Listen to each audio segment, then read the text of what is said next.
Hi everyone, James here. This is a unboxing from old Spec. He likes my first Gulf War impression, so he sent me a few bits over.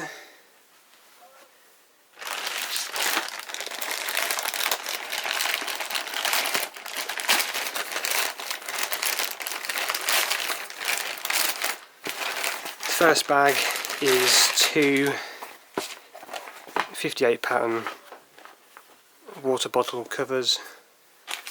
This one is heavily used salty look, which looks quite cool, and then a more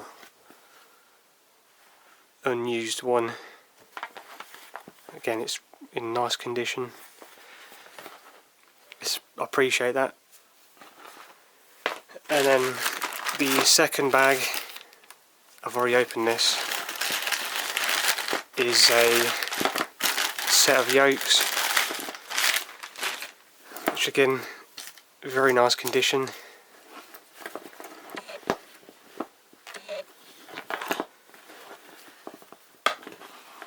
I will do eventually, when I've got a few more bits and pieces of 58 pattern equipment, I'll do a quite an in-depth video of each type. And once again, I do appreciate this old Spec. Thanks for watching.